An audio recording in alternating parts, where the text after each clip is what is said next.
Merry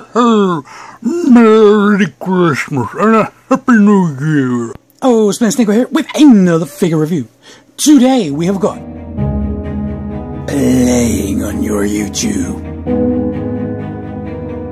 Neca, Half-Life 2,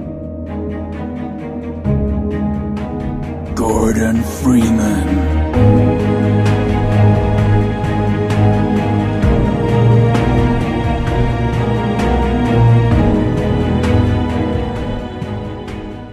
Boom, baby! This may be one of the most iconic figures I think I may be reviewing to date. Anyone who is a fan of Gmod or Counter-Strike or I'm trying to think of other games, pretty much anything on Steam really, will be well aware of who this is. And Neca, as per usual, have done an outstanding job with this figure. Blown away. Now, I know I normally show him in a dramatic pose at the start of my videos with as much accessories as I can fit. This one I kind of want to do a bit by bit because he does come with quite a lot of accessories and they are just awesome and probably the iconic accessories as well.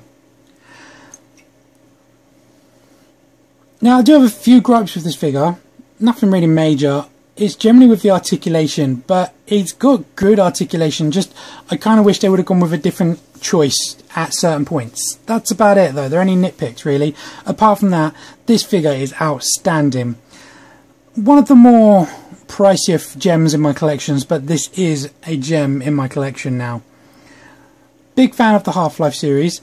Having said that, I've never played the episodes. I only did 1 and 2 and various other bits and bobs, but never really played the episodes. Don't know why. I've got them sitting right in front of me. Just for some reason they're up there, because that's where my games are. They're up there.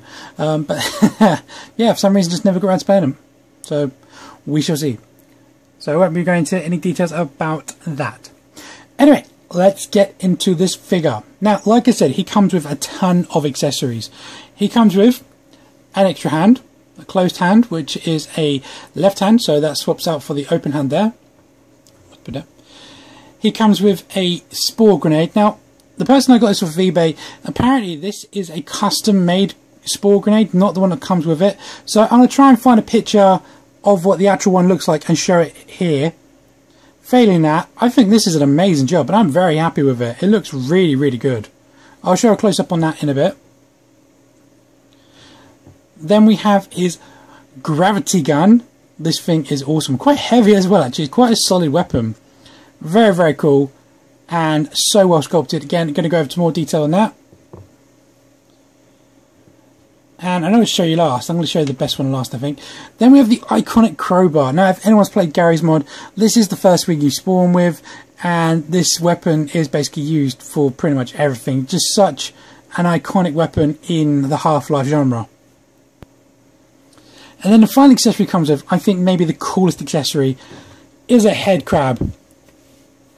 Now, kids or younger viewers who haven't seen this and may find it a bit scary, I do apologise, turn off now. But this thing is awesome and I love it. I really, really do love it. It's not a statue, it's got a really cool feature which I'm going to show you in a bit. So, let's have a closer look at the figure and his accessories. Okay, so for the first accessory, like I showed you, it comes with a spare hand. Now this one has a, can you see, a nice closed grip hand. It's not a complete fist and it's not a complete grip, but wow, look at the attention of detail. Every little crease in the leather there, absolutely phenomenal. And it's like a full glove. Now I will forewarn, I have interchanged these a couple of times, but they are really, really stiff to get in and out. So I probably won't be able to do it on camera. I'll try and show you the best I can. But yeah, this one is a very, very tight closed hand, which also helps hold the gravity gun, but fundamentally used to hold his crowbar, which I'll show you in a bit. But just look at that sculpt, so well done. Really, really blown away by that. Now the next accessory I've got, as I said, is the spore grenade. For those who haven't played the game, a little bit of a tiny spoiler. At some point in the game you get these grenades and then you throw them and then a creature will go and attack whatever these things hit. Very, very cool. Now the guy said that he made these because he lost it, but done a really, really good job and it's very well detailed. Very shiny where it's supposed to be shiny. Nice paint texture. Just a really all-out decent job. I don't know if it's a mould or what. But like I said, I'll try and find a picture, and if I can, I'll put it here. Failing that, I'm sorry I can't show you the real one. But really happy with this as an inclusion. Very happy. Obviously, I'm disappointed that I didn't get the original, but still, very cool. Okay, the next accessory, the crowbar. Probably the most iconic weapon that he does come with. And this thing is phenomenal. It's actually pretty well, quite sturdy as well, actually. It's got a nice, like, flat end on that side. And then you see you've got, like, the curled with the tooth part at the top there. A bit of silver dry brush at the very rim. Red handle, black top, black bomb. Simplistic, but iconic, but lovely. Very nice. It has, I don't know why that's coming over, like a hexagonal, like, shape to it. Hexagonal tubing going throughout. So it does kind of grip very nicely in his hand. The gravity gun. This thing is so much fun in the game. So much fun in Gary's mod. Me and my friend, we went on Gary's mod and we literally got one of these each. And then we picked up a big old pile of buzzsaw discs and we just started shooting them at each other going. It was so much fun. It was like the most dangerous dodgeball ever. Very well, dangerous and stupid. But, you know, obviously it's a game, so it doesn't matter. It was good fun. But yeah, there you go. A bit of an iconic scene there. If I kind of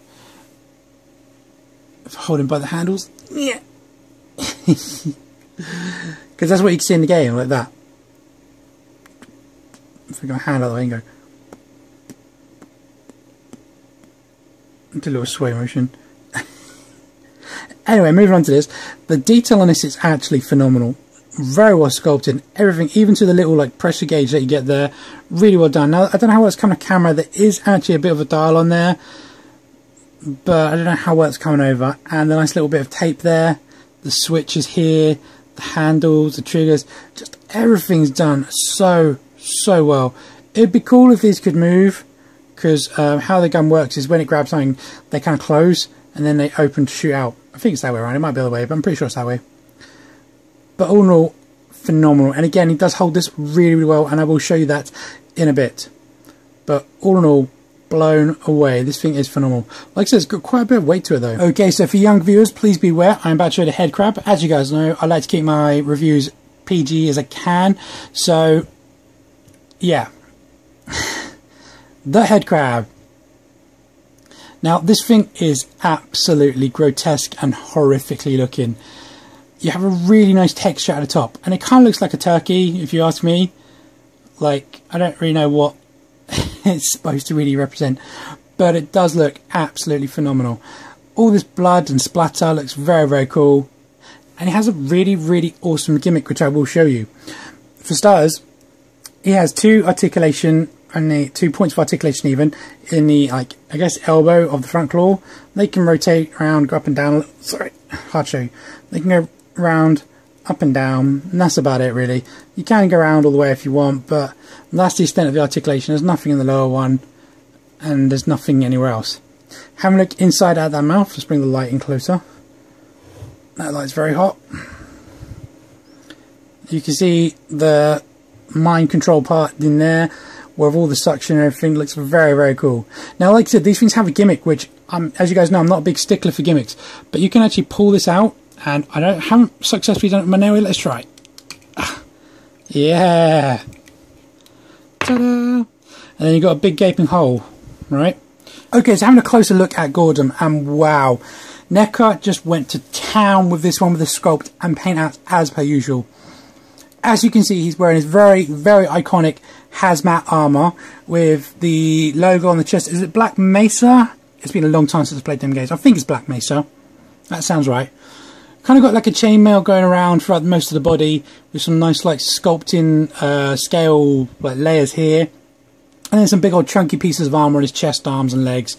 All look absolutely epic. Now you can see this got some really nice like almost splatter here. And it is kind of like a bit glossy just there. But it's only really there. So it's like there's a bit of like splatter there, and you've got some scratch marks here, and just all in all phenomenal. Let's have a closer look. As you can see from his glasses, they are actually a transparent plastic to actually make it look like he is wearing real glasses. Although they're a little bit foggy, you know, what are you expecting for this kind of scale? I think that's a really cool feature. And his eyes seem to be a little bit off. Looks a little bit cut in this eye here.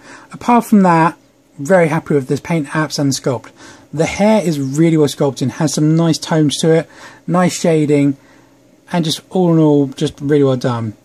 I think we've got a bit of a silver brush ear there by mistake, unfortunately, but it's easy fix. And then on the side, again, you can see really nicely done. Unfortunately, a bit of bleed going onto the collar there, but his little goatee, very well sculpted, very well done, nice and tidy. Okay, so scrolling down, you can see, looking at more detail on that lovely armour. The abdomen has this really kind of like layered effect to it. I wish they kind of incorporated a bit of articulation to that, but unfortunately didn't. But I'll go over that more in articulation. But again, you can see more of that armour plating on the cuffs and the gauntlets, and again that great texturing on the gloves there. More armour plating around the waist, and then moving down to the hips, you can see there's even more of that lovely armour plating. The paint apps in the legs is a really nice use of the orange. It's not a bright orange, but it's like a visible enough orange. So it's not one that hurts your eyes, but it is one that does know that it's warning. You can see there's like some nice paint details here of dirt and damage and decay. Some crumple parts here, along with some really nice lines and textures going all the way throughout it. Continuing down to the boots, you can see here again even more detail and some great finishing down there, with just absolutely amazing sculpt, amazing paint apps. Just Neca once again, blown away. Have a look at the back of the figure. Again, you can see some really nice armour plating on the back of the legs there, some nice texture and detail and paint apps. Continuing up with some, like I said, in the front here, some nice like stains and like battle damage, some crimples, some nice details in the lines. And then as you see on the back of his belt here, we have a peg hole. I'm not 100% I know where that is. I don't think that's for this, it just looks too big for that, so I'm not quite sure what that's for. There's nothing else that can really go in there. I mean, I'm going to check in case I miss something out, but I'm pretty sure it's complete. Continuing on the back of the arms and the gauntlets, you can see there, really nice texture, nice paint rub, nice finish. And then again, there's like another hole in the back of the chest. I'm not quite sure if that's meant to be for something, but the sculpt is just phenomenal. It looks absolutely amazing. All these scratches and marks and all this detail, just blown away. Really, Neca has done an amazing job. Okay, so let's take a look at the accessories in his hands. Now this open hand is fundamentally really for holding his grenade.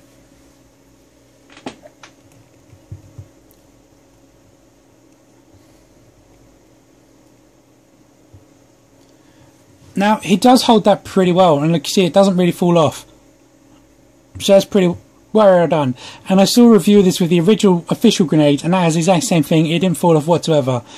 If you had a scale appropriate weapon, you could get him to hold like a shotgun or something with that extra arm like that, but that's about it. So there's nothing really else you could do. Now I did try various different weapons in my collection in his hands, and I couldn't really get anything else to really fit. Let's try quickly. Sam Fisher's pistol. Let's try that. Honestly, not terrible. Better in scale than the weapons I've been trying, the Hasbro ones. These ones just did not want to go in. The Duke's Colt 1911, again, better, but still not quite there. Honestly, I really do like the accessories Gordon comes with, but I do wish he had a few more firearms, like maybe the iconic rocket launcher even, or the machine gun, or something. I guess these three things are the weapons that he's had in, I think, all of the games. So let's swap out his hand. Now I'm going to try and do some camera. I'm probably going to knock in my camera for miles, because like I said, it is quite difficult to do. So just firm. Unplug that. And then as you can see, there's just a simple ball there. Line up the hole. And then again firm.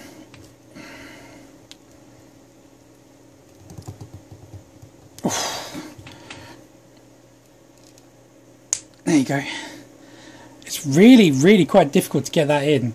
I mean, look at my finger. Don't know why you can see that. Oh, not at all, because it's gone blurry. But I've got imprints on my hands. But anyway, once you have the fist in, you can then put the crowbar in his left hand. Tuck it. If you have it just there, then it will be a bit loose, if you see. So if you don't tuck it under his little finger, he holds it fine, but if you don't, then it's very loose. In this hand, I guess similar kind of thing. If you tuck it under the fingers, then he can grip it, but not as well. This hand is fundamentally for holding the gravity gun. Now, due to articulation, getting him to hold the gravity gun can be a little bit awkward. I feel like I'm putting a lot of strain on this handle here.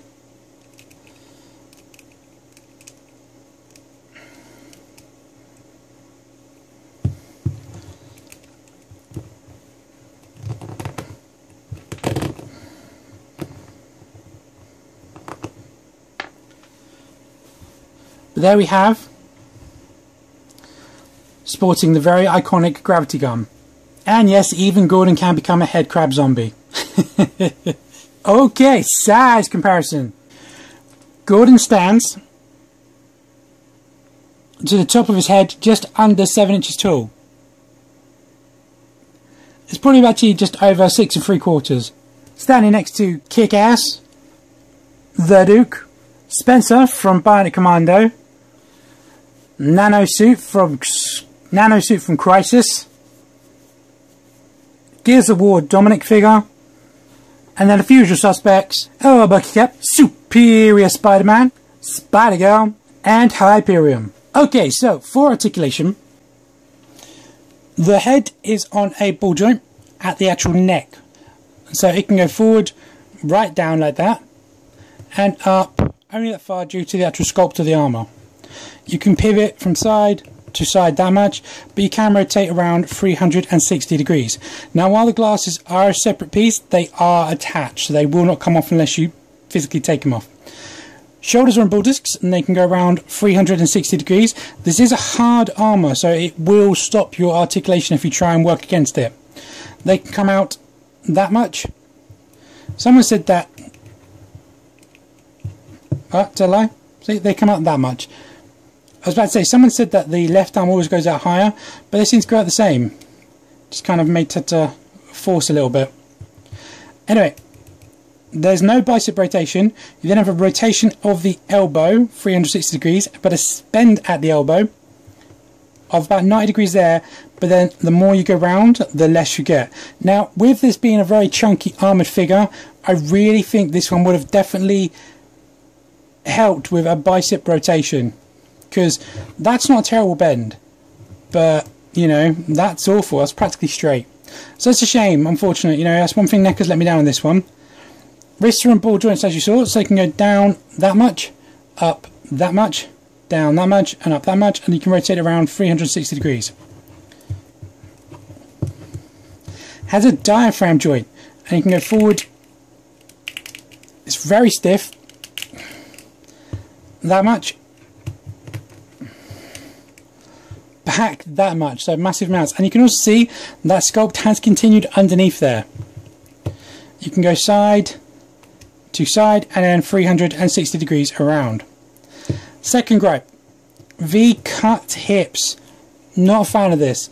So he can do a Spartan of that, and he can do a split of that. You do kind of get the DCUC kind of thing, but they're at a weird angle, and yeah, I don't know, not a fan of that. I wouldn't have minded the DCUC hips, just more of a straight cut. I'm gonna have to work with it. These are a softer rubber, and they do work with this, so they don't get hinder the articulation at all. As you can see, they just curl up, but of course if you had it stuck in this position for long, then it would warp it. There's a rotation at the upper thigh, and it's hidden by the armour. You can't even see it, which I think is really well done. And that can go around 360 degrees, but obviously the arm is going to hinder slightly, so you have to work with that. See? We then have a single bend in the knee, not quite 90. A double knee joint would have benefited here, as it's so bulky with this armour. But you can also rotate at the knee. And again, the more you go around, well, this one doesn't matter too much, because the top armour is a soft rubber, then it doesn't really hinder it. Then finally we have a ball in the ankle, so you can point from there to there, pivot from there to there, and then you can rotate it around 360 degrees if you work with the armour. Okay guys, final thoughts. Would I recommend this figure? Honestly, yes. This is a phenomenal figure. Such an iconic character, being captured amazingly by Neca. Again, they've done an astounding job. With an amazing sculpt, great paint apps, decent amount of articulation, awesome accessories, just all in all an amazing figure. Good luck trying to find this guy cheap. I found this off of eBay and I paid a steal price of £35 posted. And I say a steal price because looking at this guy packaged, he's valued at around £60 upwards. So good luck trying to find one cheap, but if you can, he is worth every penny that you're comfortable paying. I'm so stoked to have this guy in my collection. Really am. Just blown away. Like I said, I only have really two gripes with this figure, and that's the lack of bicep swivel and the hip V-cut. That's about it there. They're just really nitpicks. Everything else amazing. Anyway guys, that is my review. I hope, as per usual, you have enjoyed watching this video. This one has been very nostalgic to make, as, like I said at the start of this video, I am a big fan of the Half-Life series, and this one is just really up there as one of my all-time favourite characters. Anyway guys, thanks for watching. If you have enjoyed this video, please drop me a like down below. If you'd like to contact me, please contact me via my Facebook. There's a link in the description down below also. I've recently just actually created a Facebook group all about my reviews and my customs, and I'm going to try and post as much stuff on there as I can. If you'd like to join that group, please send me a request. And as per usual guys, thanks for watching, keep collecting, and I'll catch you on my next one. Merry Christmas. Goodbye.